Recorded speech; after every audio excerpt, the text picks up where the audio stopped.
This is one of a few deals that you just know deep inside you have to take, you have to do your best, even though you absolutely don't. And I say one of a few because there's one that I've alluded to before in the past that I'm going to tell you guys about that's really near and dear to my heart. This one is super special to me as well, just because it was our best friends moving away. And if you know about military life, this is the impending doom anywhere we go. We move in somewhere, you find a great family, you connect with them, and it's like Russian roulette. Who's going to leave who first? In this case, it was kind of a double whammy, and I'm going to tell you all about it. If you've ever wondered what's really going on behind the scenes in a real estate transaction, you're in the right place. Whether it's the nail-biting negotiations, the crazy twists and turns throughout a transaction, or the moments that just make you want to pull your hair out, it's all going to be shared. I'm Brittney Frye, and I am the host of the Closing Chapters podcast. Here, we are going to talk about my career transaction by transaction since 2016. And we're also going to go through all of the golden nuggets that I've learned along the way that I would love to share with you. I want to shape your reality in real estate to a world that you can be confident, educated, and make really wonderful decisions for your financial future and build a real estate portfolio. No matter if you are a real estate investor, a first-time home buyer, or a luxury buyer, there's something to be had in this podcast. You're going to see it throughout the series that military is really my heart. That is my niche, and if you are a military buyer or seller, you will thrive listening to this podcast. So, grab a seat at the closing table and let's close some chapters. So, double whammy. Not in the best way. Our best friends are packing up and moving to Alaska. Alaska, okay? Not like hop, jump, and skip in a car ride, like cross country, through the snow, up the side of the country, through Canada, Alaska. We can't get to them anymore unless we hop on a plane and go visit or whatever the case may be. But our friends are no longer 15 minutes down the road. We're not going to have cookouts and barbecues. He's not going to come cut my grass when my husband's deployed. What am I going to do? Our best friends are leaving us. I have watched these children grow. They were in our wedding, the kids and the husband. These are our people, and they're leaving us. Double whammy. Initially, our friend that was moving to Alaska had orders to go to Korea. And alike, our husbands have been deployed together several years in a row. However, my family at the time had not truly begun. My husband and I did not have kids, so the idea of letting our friends have to separate again for another year on a company tour was heart-wrenching. The guys had a conversation, and my husband took his orders to go to Korea. So not only am I losing our best friends, I'm also losing my husband for a year. And that is how this transaction starts. It's like, you know you've got to do it. There's nobody else in the world that should take care of these people but me. They are our people. But I don't want to. The second that I start to take care of them, they're out the door, my husband's out the door, and I'm left all alone. What am I supposed to do? Every time I have to walk in this house, I have to reminisce about all of the things we did, where the kids stayed, coming to the house one morning because I needed to check and make sure a flat iron was unplugged. All of the things. Taking care of their critters whenever they've gone out of town. We have always been each other's support system. So it was super bittersweet to plan and prepare for this listing. And also a really cool reminder of what I have to come in the next following years. The time that I listed their house, their son was probably 7 or 8. And he had put a plastic arrow through his bedroom window. So one of the things that we had to do to prepare for selling this house was replace the bedroom window. Reasonably so, we needed to replace it before we listed it because it looked like something that absolutely was not. It looked like a rock shot up or somebody had put a BB gun through the window, whatever the case may be. It was simply a game of two boys roughhousing and playing with toys that they should not be playing with in a bedroom. So, knock on wood, my little guy, who is 2 now, will keep it tame and not bust mama's windows. Anyhow, it was just like one of those funny stories. We're getting the house prepped. They are moving out and doing their cross-country move, which is a challenge in themselves for them. Once their house is empty and I'm getting it going, we're doing showings and we're getting offers all while they are traveling cross-country. Communication can be hard, but like they were going through some treacherous stuff, so it wasn't like we could just talk easily. Like we had to really plan it out, and they were stopping for days at a time at state parks, which you would think, great, state parks should be phenomenal, but state parks are usually kind of remote, so access to technology and stuff like that just really wasn't plentiful. So it was interesting in a different way, right? A lot of times people are like, oh, they're traveling, they'll be fine, they'll be able to access this, they'll be able to access that. Well, yeah, sure, should be, but you can't ever guarantee it. It's the same thing when I have people coming from overseas, right? It's like, oh, while I'm in the airport, I should be okay. But it's like a hit or miss, and you just don't know when that's all going to line up. So that was our interesting challenge there. Here's another thing that I learned by selling our buddy's house. And this has happened a couple of times now, so it's quite apparent that this is a common thing. What you do for work tends to be your weakness at home. What I mean by that is at the time, my husband and my buddy, they were in the Air Force, and they were in a unit together, civil engineering, in a water and fuels shop. So they are plumbers by trade. The only repairs that had to be done to this property once we got under contract were plumbing repairs, to the fact that one was a valve on a water heater that our buddy had bought, put on top of the water heater, and never got back to replacing. It's really serendipitous where it's like, okay, I am literally paying somebody to come and make these repairs that you could have done for free 99 any day, all day long. What in the world?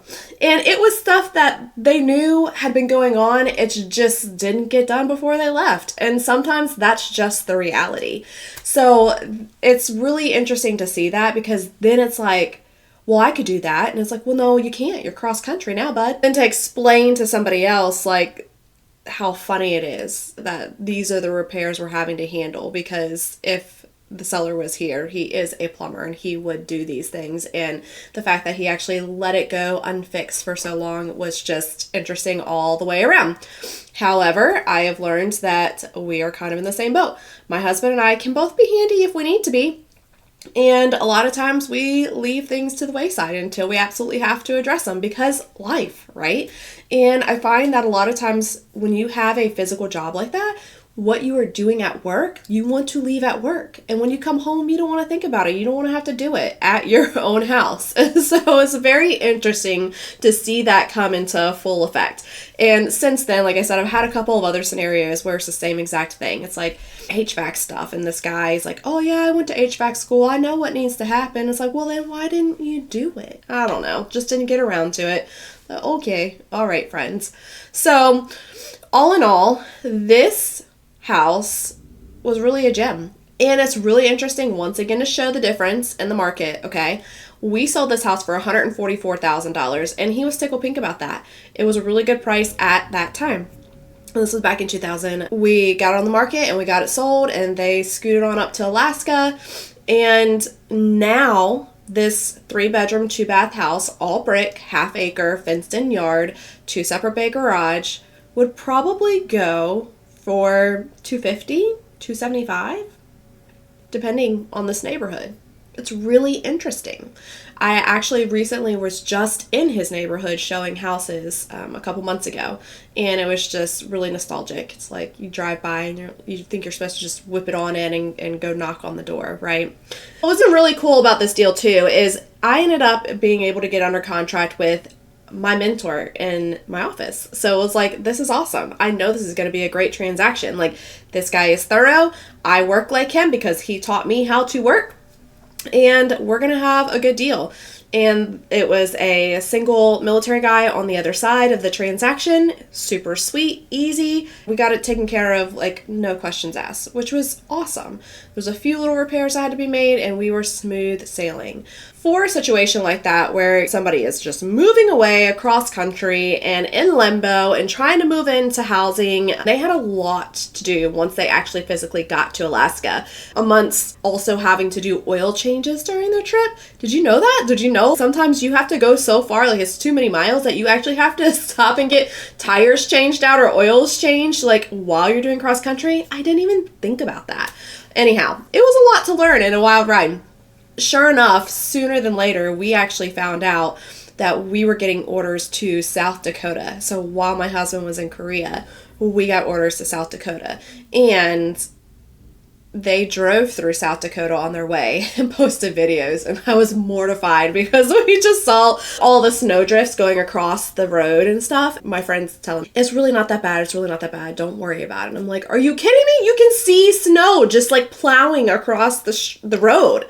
Sure enough, we actually really enjoyed our time in South Dakota, so thankfully she was right. The snow is a lot. We got very, very, very lucky that the few bouts of snow that we got, our house was positioned in a cul-de-sac, but it was like blocked, so we get snow drifts. So we had neighbors that their vehicles completely encased in snow and we could get in and out. It was kind of crazy.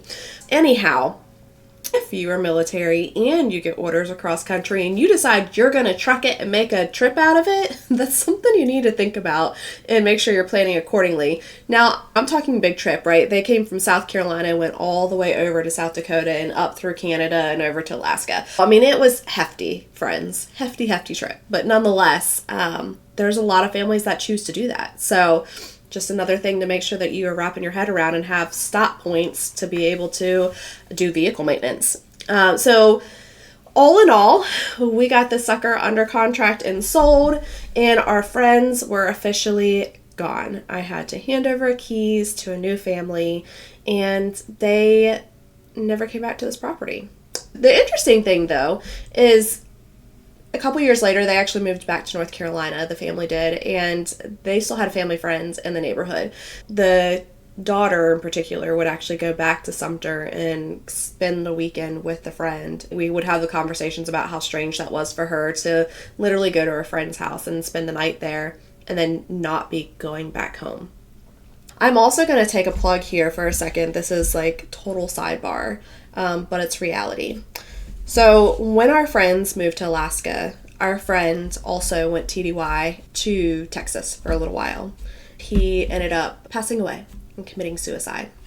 I'm going to take a moment to remind you that in the military world, this is an extremely serious thing that happens day in and day out, okay?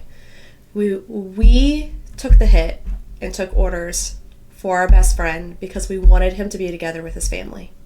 Sometimes where you go, the environments you're put in, the stress you're under, mistakes are made, it is heavy. It is so, so heavy. And this is just a reminder that if I could tell you, I would take back everything that I could to make sure that he knew to pick up the phone and call me or call my husband. And he did know that, and he should have. But also, this is just another reminder that the people that are the most stoic sometimes are the ones that need help the most.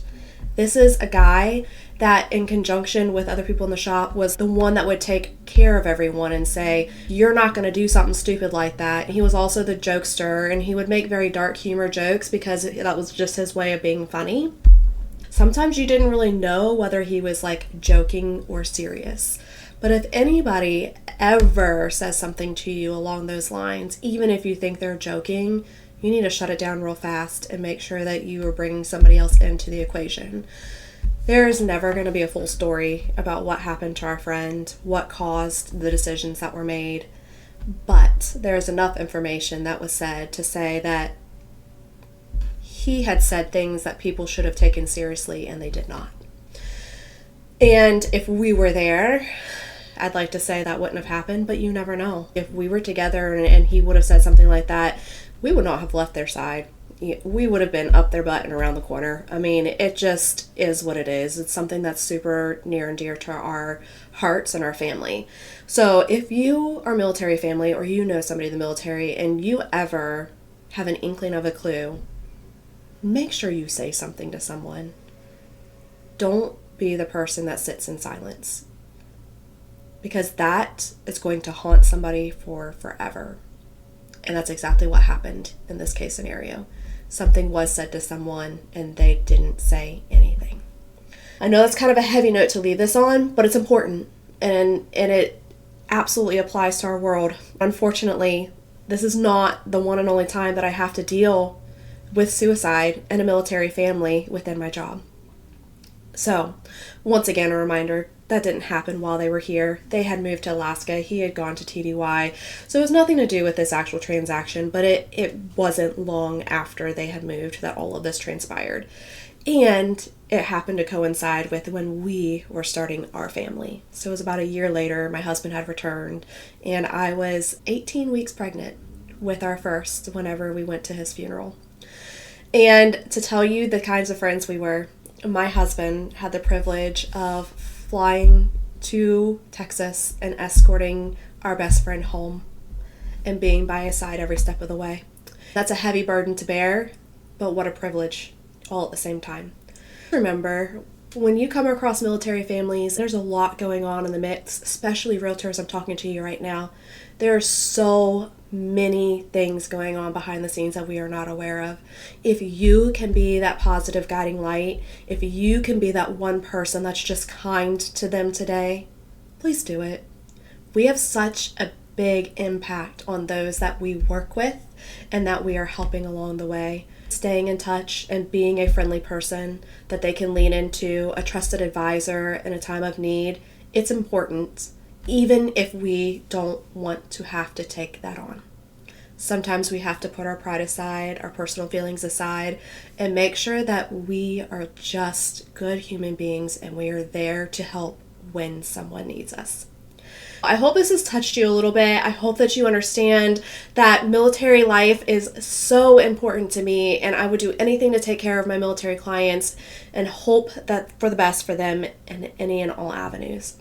You guys have a great week, and I can't wait to come back next week with something a little bit more lighthearted and lovely. Not my friend moving away, not suicide related, but you know what? It's all important and it's all a part of life and it's all a part of my story in my real estate world. So there you go. Another transaction in the books for 2019, and my best friends are now in Alaska.